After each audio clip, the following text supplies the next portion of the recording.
I ran so far away by the Southern Avenger. Whenever I discuss the colossal mistake that was or is the Iraq War and the embarrassing lack of WMDs, some defender of that war always insists that everyone thought Saddam Hussein possessed weapons of mass destruction. Well, no, everyone didn't, including the weapons inspectors. But the everyone who count most are those who wield the most power, and thus said Vice President Dick Cheney in 2002, quote, "Stated simply, there is no doubt that Saddam Hussein has weapons of mass destruction. There is no doubt he is amassing them to use against our friends, against our allies, and against us." Cheney was wrong. Everyone was wrong. And everyone is wrong today about Iran and their supposed WMDs. You might be asking, how does some minor league columnist from Charleston, South Carolina possess the proper intel to refute what Washington leaders and our national media are all saying about Iran's nuclear capabilities? That's easy. They're all full of crap. Virtually everything our leaders told us about the supposed threat posed by Iraq was either a lie or a drastic exaggeration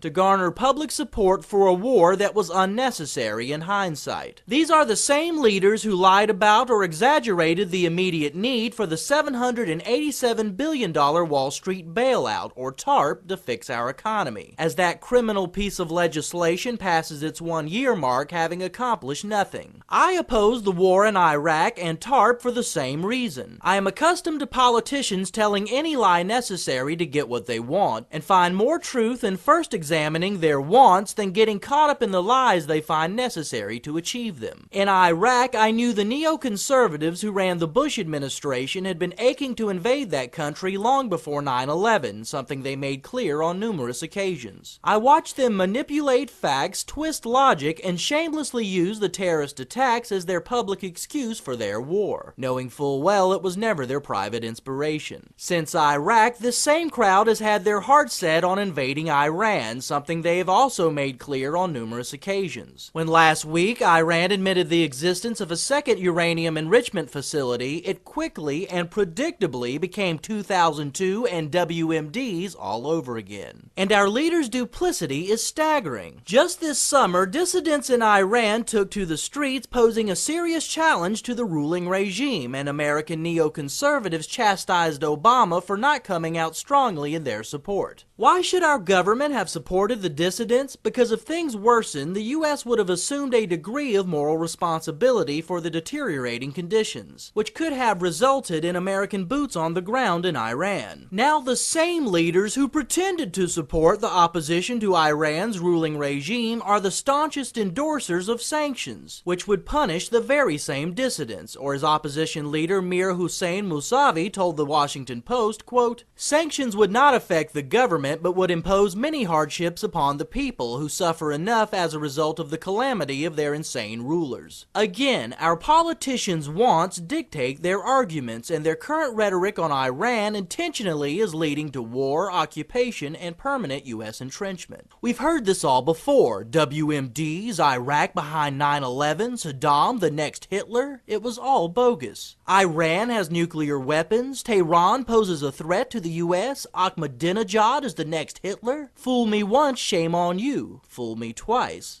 Ex-CIA officer Philip Giraldi puts it best, quote, "The real question for the United States and its citizens should be whether or not Iran constitutes a serious danger, and whether the threat level mandates Washington's launching of another war on the heels of two unsuccessful forays into the Muslim world. Many Americans might also observe that the cost of such a journey into darkness would have catastrophic effect on a crumbling U.S. economy. One could reasonably ask why Congress and the media seem intent on setting the U.S. on a path that can only lead to war, a conflict that could easily have consequences that would gravely damage the United States and its people. Remember the WMD, pilotless drones, chemical weapons labs, and mushroom clouds? The same song is being sung again, but this time everyone should recognize a con job when they see it coming. But my greatest fear is that too few Americans see the same con job coming. Conservatives who see a socialist conspiracy behind every move Obama makes are are still incapable of believing government could ever conspire to take us to war. And liberals who were once anti-war will give their hero Obama the benefit of the doubt as both parties dish out the same crap that got us into Iraq. And I hate to say it, but Americans have far more to fear from government leaders who get excited over the idea of Iran having WMDs than Iran actually having WMDs.